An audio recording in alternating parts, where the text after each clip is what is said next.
Archbishop Roger Hirth, Bishop Tom Wilmont, Chairman of Parkerville Children and Youth Care, the Honorary Chief Justice Wayne Martin, Ms Jennifer Hoffman, Commissioner for Victims of Crime, Mr Craig Wood, Assistant Commissioner of Police, Ms Irina Catalina, CEO of WACOS, board members, supporters and staff. Welcome to our 10th charity lunch. There's an African proverb that states, if you want to go somewhere fast, go on your own. If you want to go a long way, go together.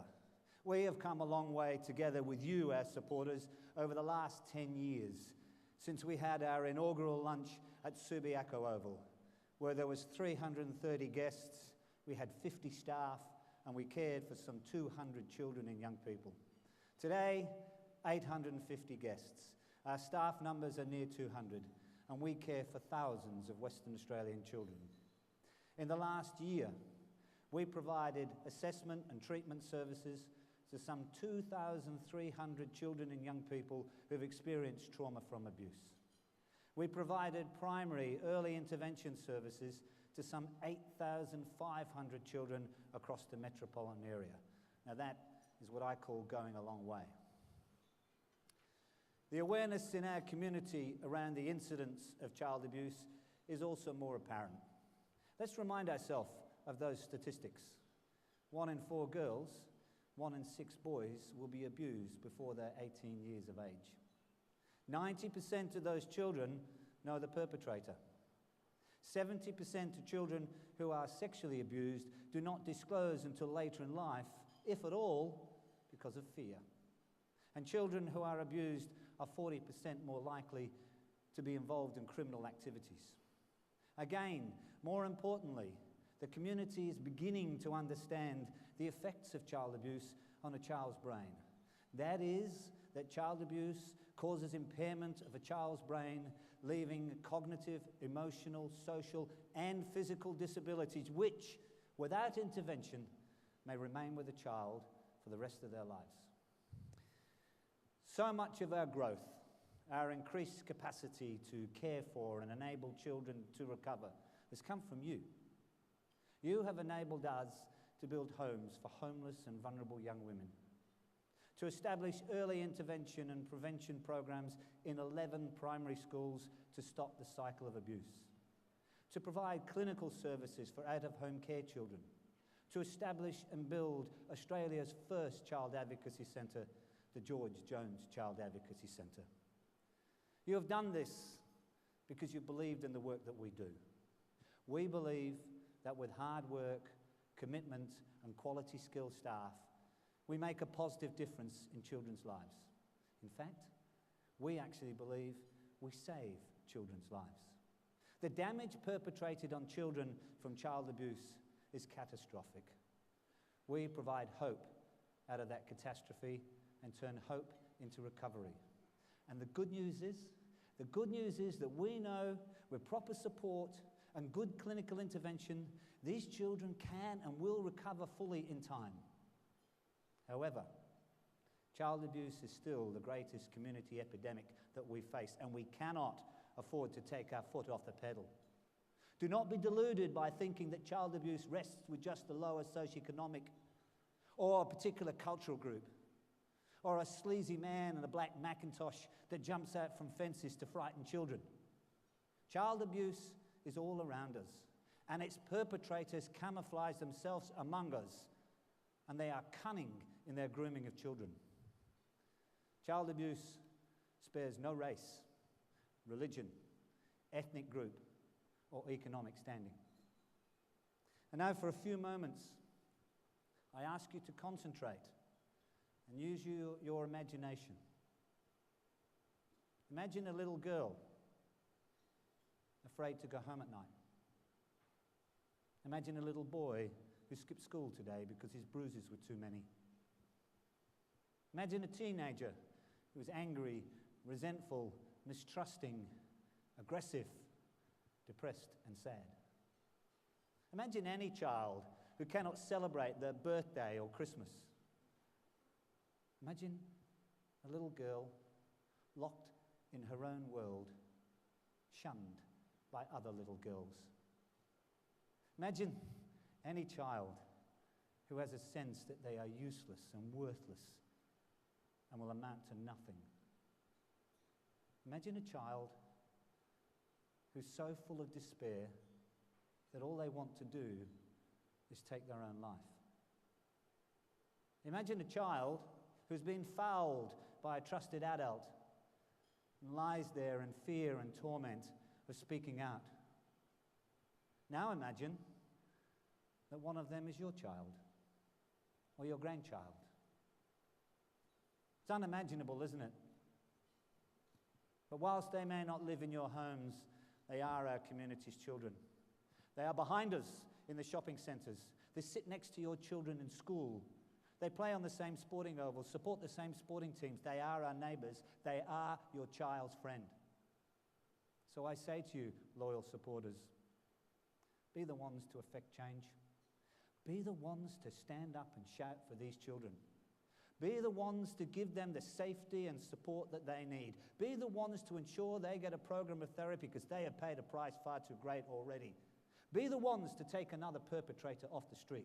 Be the ones to help create a community where abuse and neglect are unimaginable. 10 years ago, I told this story at the inaugural lunch. And today I wish to repeat it because I think it's as relevant today as it was 10 years ago, perhaps even more so. The story is about a writer who goes to his beach house a couple of times a year to gather creativity and inspiration from his environment. And each morning he takes a walk along the beach. And on this particular morning, he's walking along the beach and he sees in the distance a figure dancing. And as he gets closer, he realizes the figure is moving from the beach to the water and back again. And he gets closer still and he realizes that the figure's a young man and he's hurling something into the water. And he finally approaches the young man and he says, "Young man, what are you doing?" And the young man says, "I'm throwing starfish back into the ocean." And the writer says, "Well, why are you throwing starfish back into the ocean?" And the young man says, "Well, the sun is rising above the dunes. And when it reaches its peak, all the starfish that are on the beach will die." And the writer looks around him and he sees hundreds, perhaps thousands of starfish on the beach. And he says to the young man, "Young man, there are hundreds, perhaps thousands of starfish on this beach. How can you possibly make a difference?" And with that, the young man bends down, picks up a starfish, goes to the ocean's edge and hurls it beyond the breakers. He comes back to the writer, he looks him in the eye and he says, "Made a difference for that one." And with that, an embarrassed writer bends down, picks up a starfish and joined the young man in his quest. In the work that we do, we are saturated by numbers of children who are abused. It's really important that we maintain our discipline and focus on every single child to ensure that we achieve the outcomes that they need and deserve.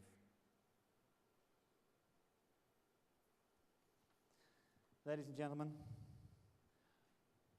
I have 6 tables of staff here today, positioned over here.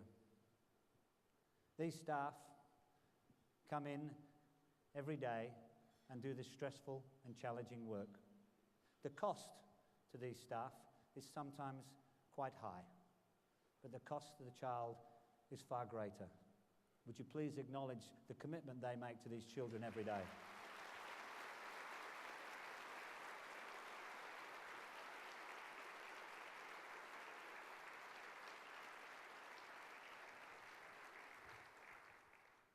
I recently read that every truth first started with a blasphemy, and no one made a contribution of any real worth without self-sacrifice or personal suffering.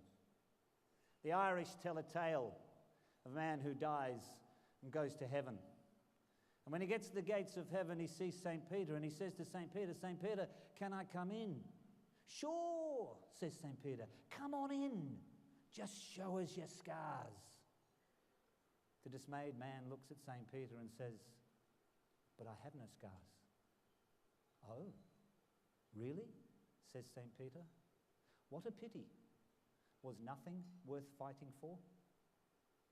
My greatest wish today is that you will all leave here with the will and the spirit to acquire scars for children who have suffered child abuse.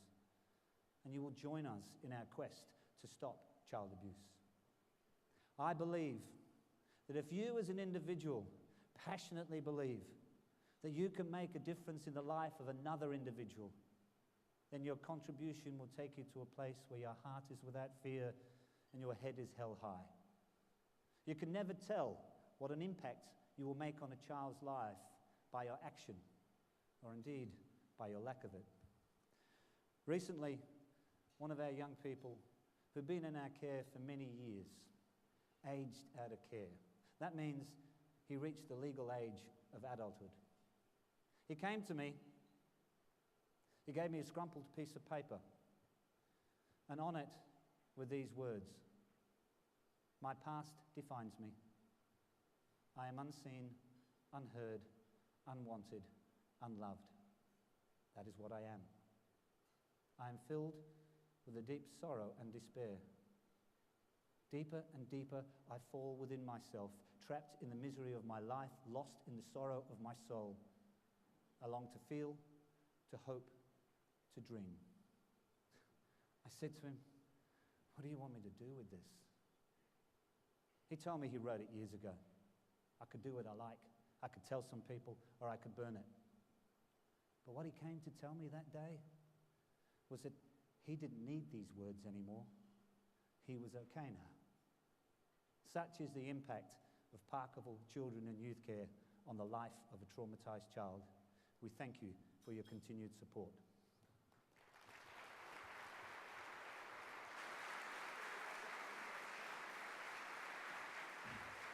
Good on you, Basil. Great work, you and your team, the Chief Executive of Parkerville Children and Youth Care, Basil Hanna. And he tells that story, and it's a perfect timing. I would ask you, if I just have the room house lights up just a tad so I can see a few more people, that'd be great. Thank you very much. I don't want anyone else standing apart from the Crown staff. That would be greatly appreciated. The reason I do this, and just relating to what Basil